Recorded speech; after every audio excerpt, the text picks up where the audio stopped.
My parents used my identity to open a loan, so I pressed charges, cleared my credit, and let them learn consequences in courtrooms I didn't attend.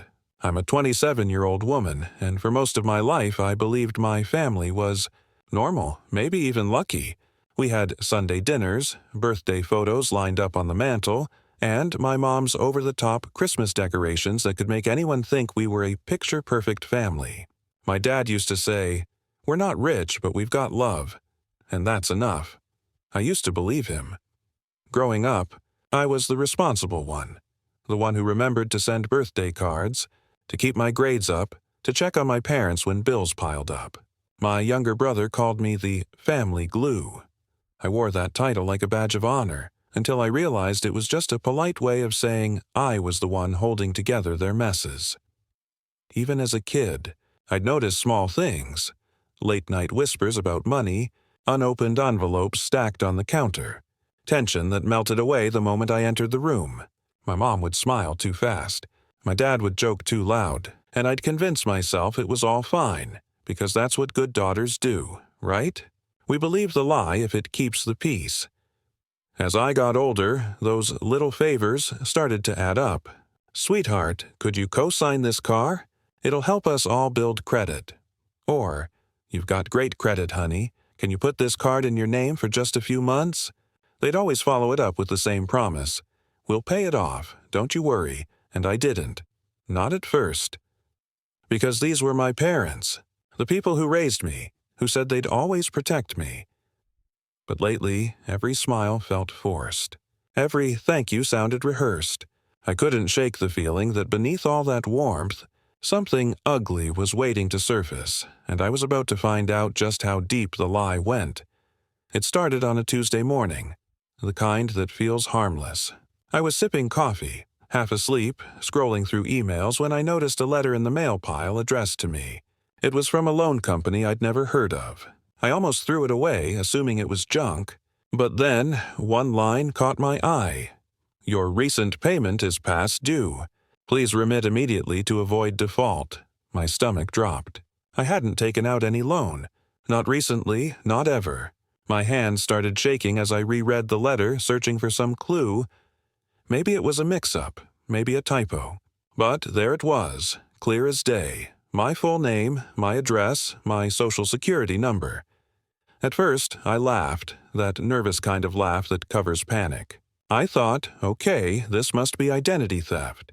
I grabbed my phone, called the company, expecting to clear things up quickly. The woman on the line asked for verification, then went silent for a long time. I could hear her typing, the faint hum of the call center in the background. Finally, she said, "We verified your ID and signature when the loan was processed." "Wait," I said, trying to steady my voice. "You verified my what?" "Yes," she replied. "You submitted the loan in person 2 months ago. With your driver's license." My throat tightened. "Can you describe the person?" She hesitated. "Ma'am, the file photo matches your ID exactly." The room spun. My license had been in my wallet the whole time. That night, I barely slept. Every sound in my apartment felt amplified. The ticking clock, the creak of pipes, my heart pounding. I lay there staring at the ceiling, replaying that call over and over. Only one thought looped in my mind. The only people who've ever had access to my information are my parents. And for the first time in my life, I was afraid of what that might mean.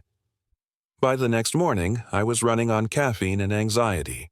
I told myself there had to be an explanation. Maybe it was a clerical error.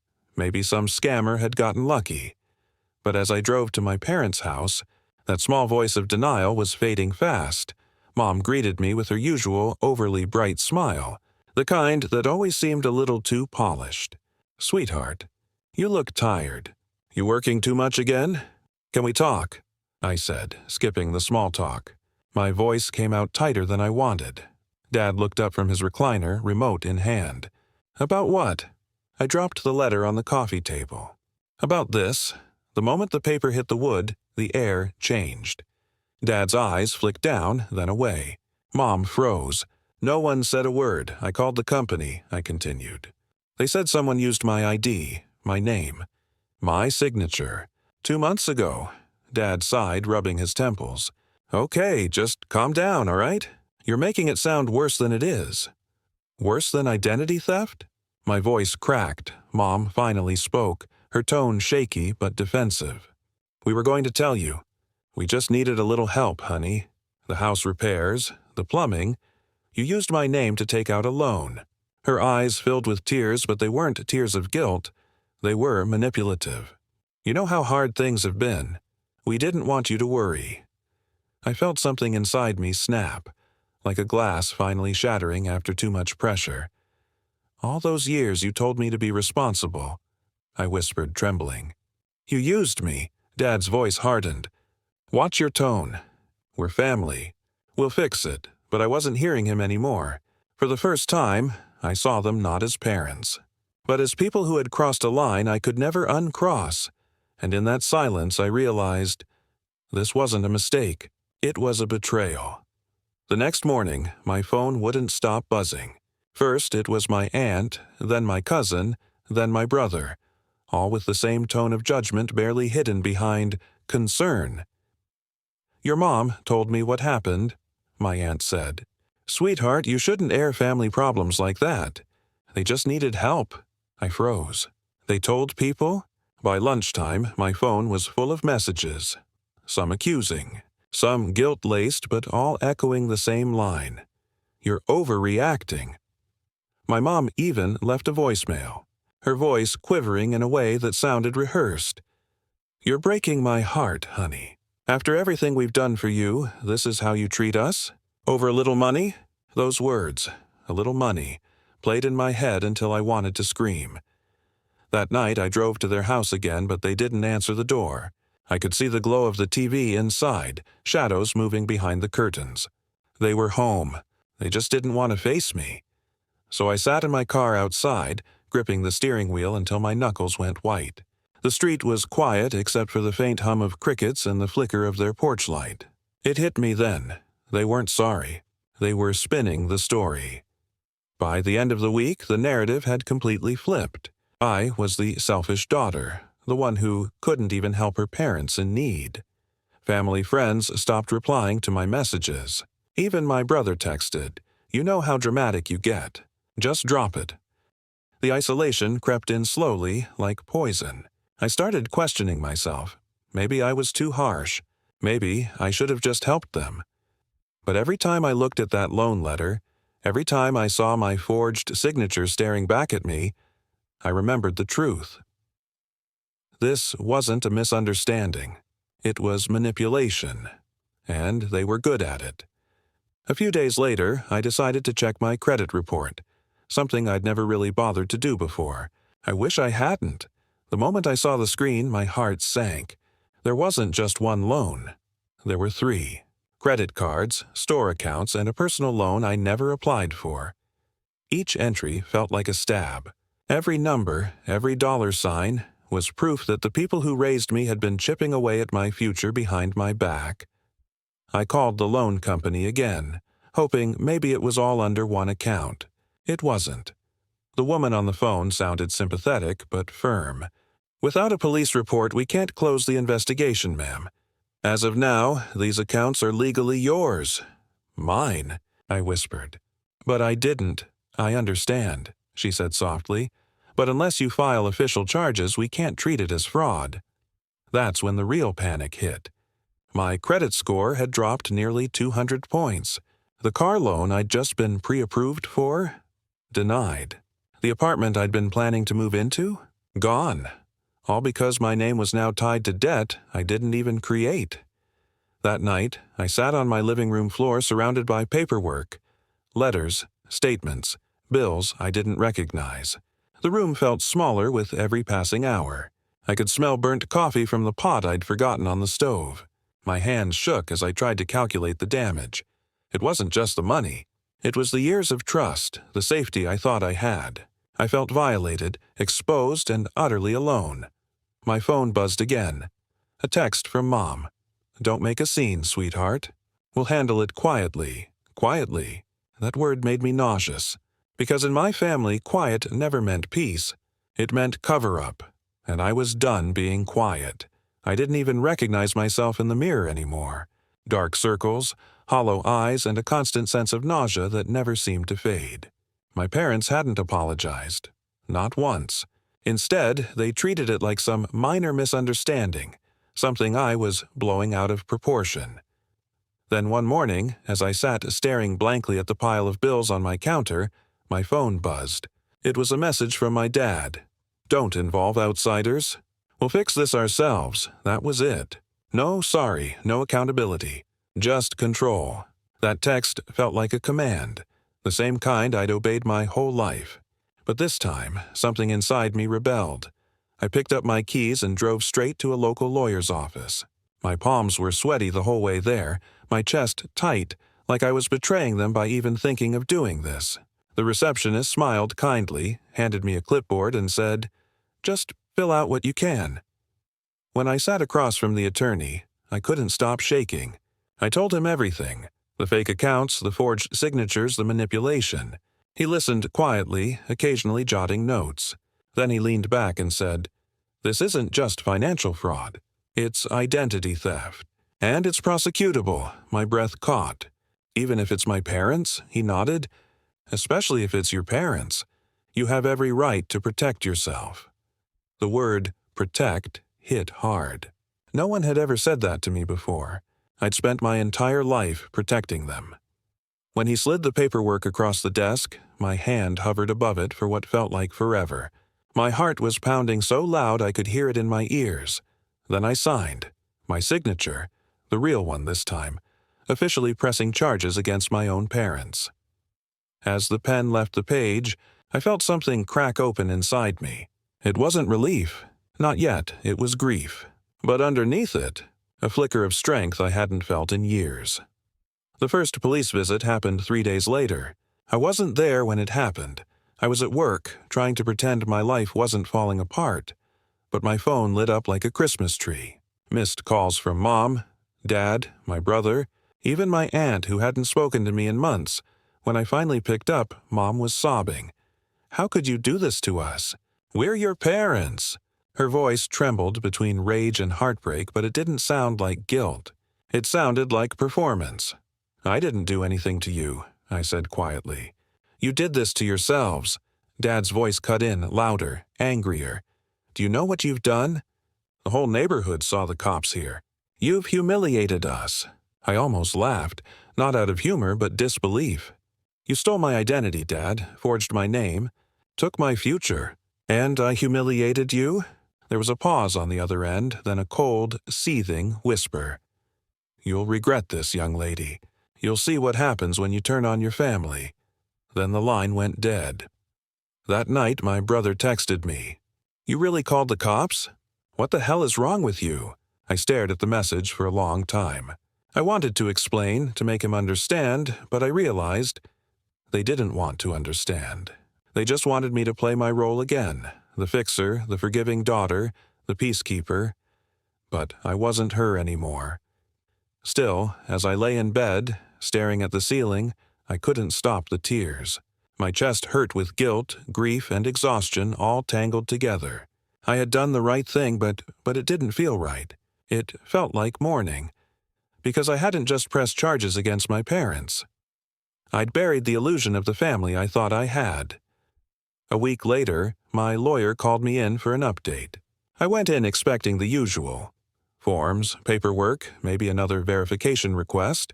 Instead, he looked at me with that cautious expression people get when they're about to tell you something that'll change your life. He slid a folder across the desk.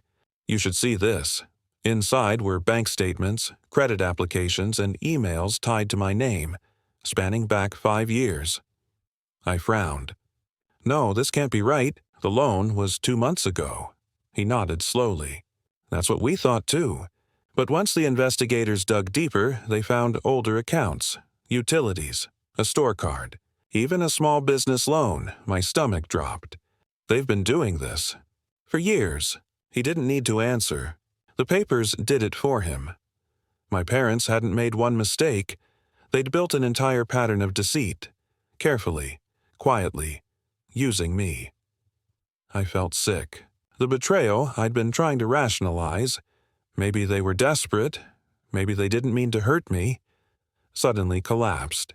This wasn't survival, it was strategy. I remembered times when Mom had asked for my ID to help with paperwork, or when Dad had borrowed my Social Security card because he'd misplaced his. I'd never questioned it, because who questions their parents? Now, every childhood memory replayed in my mind with a new, horrifying context. Every favor had been a setup. Every thank you was a manipulation wrapped in love. The lawyer's voice broke through my spiral. They could face multiple charges now. We'll need you to confirm your non-involvement for each account. I nodded numbly, signing form after form with shaking hands. Each signature felt like closing a door I'd never reopen. As I left his office, the world outside looked the same. Cars honking, people walking, sunlight streaming through glass. But something in me had shifted forever. This wasn't just about clearing my name anymore. It was about seeing my parents for who they truly were. The court summons arrived in a plain white envelope. No warning, no build-up. Just my name printed in bold black ink, staring at me like a scar I couldn't scrub off. I held it in my hands for a long time before opening it, half hoping it was some mistake. It wasn't. The trial date was set. My parents' names were listed as defendants, mine, as the primary victim. That word, victim, broke me. I spent that night sitting on the floor, surrounded by memories I didn't know how to hold anymore. Old family photos, birthday cards, a letter my mom wrote me before college that ended with, "You're our pride and joy. Never forget that." I laughed through tears as I read it, a hollow, shaky laugh that didn't sound like me. I couldn't eat, couldn't sleep. My job performance started slipping, and HR called me in for a friendly chat about my recent missed deadlines. They didn't know I'd spent the night before on the phone with debt collectors, explaining over and over that I'd been the victim of identity theft by my own parents. One of them even said, "Wow, that's awful," in the kind of tone people use when they don't know where sympathy ends and disbelief begins. I remember walking out of work that day, standing in the parking lot and feeling like the world had shrunk to a pinpoint. Everything I'd built, my job, my credit, my peace of mind, was crumbling because the two people who were supposed to love me unconditionally decided I was more useful as a signature. That night, I sat on my bed, phone in hand, scrolling through old texts from my mom. We're family. Family sticks together. The irony hit so hard it almost made me laugh again. I wasn't just grieving my parents anymore. I was grieving the version of myself that still believed in them. And for the first time in my life, I didn't know if I'd ever recover from it. A week before the court date, my lawyer called again. I expected him to ask for another statement or piece of evidence, but instead, his tone was lighter this time, almost reassuring. "You won't have to testify," he said. "The judge ruled there's enough documentation to proceed without you." For a moment, I didn't say anything. I'd spent months preparing myself for the possibility of facing them in that courtroom, the stares, the guilt, the performance. I'd imagined what I'd say, how I'd hold myself together, but now I wouldn't have to. The relief came in waves. Quiet, trembling waves that made my throat ache. I didn't have to look them in the eye. I didn't have to hear Mom's tearful excuses or Dad's righteous anger. I could let the truth speak for itself. When I hung up the phone, the silence in my apartment felt different. Not heavy this time, just still. Peaceful, almost. I made myself tea and sat by the window, watching the city lights flicker. For the first time in months, I let myself breathe without guilt. But peace didn't come without pain. I kept replaying the memories, the family dinners, the laughter, the hugs. I wasn't just cutting them off. I was cutting away the illusion that had defined my whole identity. A few days later, I checked my credit report again. Slowly, the fraudulent accounts were being marked as under investigation. My name was being restored, piece by piece. I hadn't realized until that moment how symbolic it all was. My credit, my trust, my sense of self, all being rebuilt from the ground up, And while I didn't know how the court would rule yet, one thing was clear. I was no longer the scared, obedient daughter who let guilt dictate her silence. For once, I wasn't trying to save them. I was finally saving me. The verdict came through on a cloudy Thursday morning. I wasn't in court to hear it. I didn't need to be. My lawyer called and said the words I'd been waiting for but never thought I'd actually hear. They were found guilty of financial fraud. Fines, probation, and restitution. I sat there in silence. No celebration. No satisfaction. Just an eerie calm that felt almost foreign. The people who had always controlled every part of my life were finally being forced to face consequences, and I hadn't lifted a finger beyond telling the truth. The news spread quickly through the family. My phone lit up with messages again, this time quieter ones. My aunt apologized for believing the wrong story.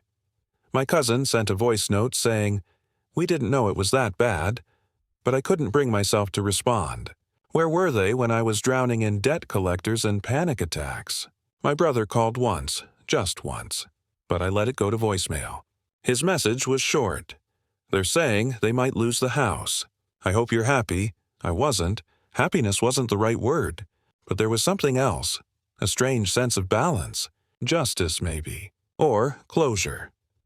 The next week, I drove past my parents' neighborhood. I didn't stop, but from the car, I could see the "for sale" sign on the lawn. The curtains were drawn, the flower beds unkept.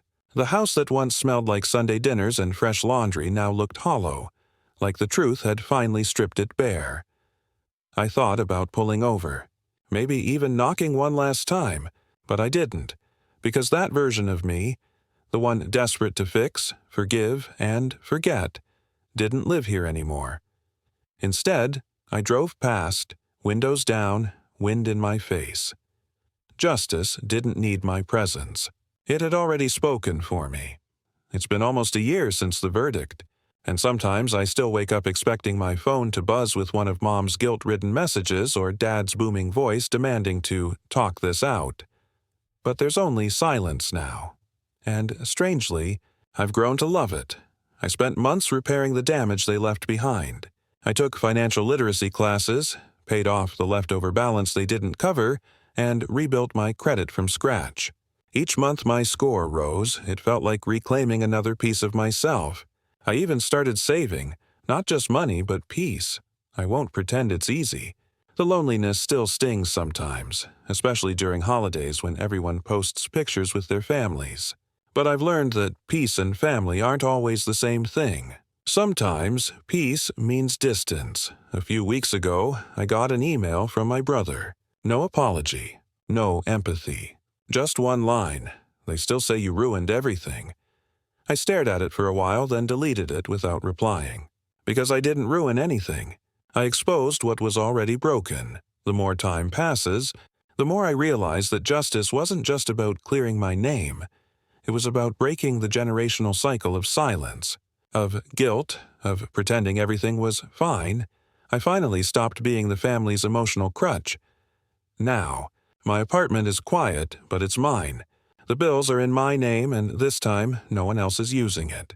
I light a candle every Sunday night, a little ritual I created for myself. It's not about mourning anymore. It's about gratitude. I don't miss the chaos. I don't miss the lies, because for the first time in my life, I'm not trying to make my parents proud. I'm making myself proud. And that's the kind of freedom no one can steal from me again.